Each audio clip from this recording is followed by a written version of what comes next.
Hey, this is week 3. This is day 1 of our third week. I believe Easter, if I'm not mistaken, was yesterday. It should have been because I just put it in the video as if it was. So I hope it was. I don't have a calendar in front of me, so that would be a big mistake. But anyway, we are continuing through Matthew, and we are in a great section. We are in the Sermon on the Mount. We're in the meat of the sermon, and we are in chapter 6 today. We're going to be in chapter 6, verses 1 to 18. These are some great verses, and really he's going to be breaking down 3 different things. He can be breaking down what we should do in giving to the poor and to the needy, how we should pray, and how we should fast. We're going to see those 3 different things, and they're really important. And we should consider these things. We need to do these things as the church and as Christians, okay? So as we break these down, let's just see a couple things. I want to show you 2 points.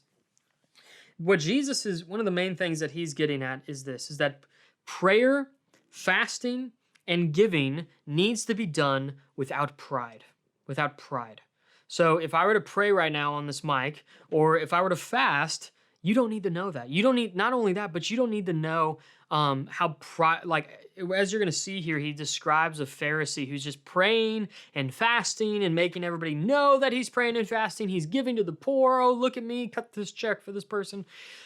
What we need to do as Christians is to not have pride, but to know that these are outworkings of the gospel. That we can't do this unless it's because we're Christians. That it shouldn't be a prideful thing, or we shouldn't be doing these things because we want to become Christians or be better people.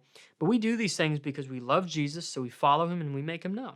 We need to be doing these things as the church, as Christians. So that's the first thing. We got to do it without pride, because without Jesus, none of this is actually us really being great people. Because of Jesus, we're able to do these things.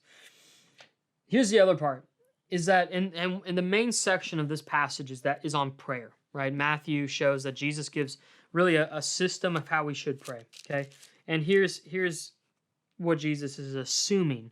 He's assuming that you do fast, that you do give to the needy, and that you do pray, right? He's assuming these things. He's not saying do these things. He's saying when you do these things, when you pray, when you give to the poor, when you fast, he's saying you need to do it this way. So he's assuming that you're doing it. So the question might be, in your obedience, how am I praying as often as I should be? Am I seeking the Lord in even giving small things? Maybe it's your time. Maybe it's but especially your money. Or even if you're a middle school student, are you tithing?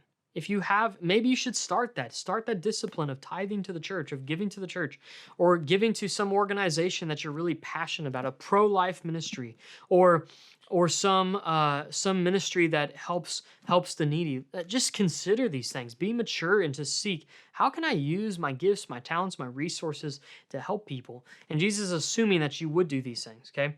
Because as we love Jesus, we follow him and we make him known through how we live our lives. So consider these things. We'll see you tomorrow in day 2 of week 3. Adios.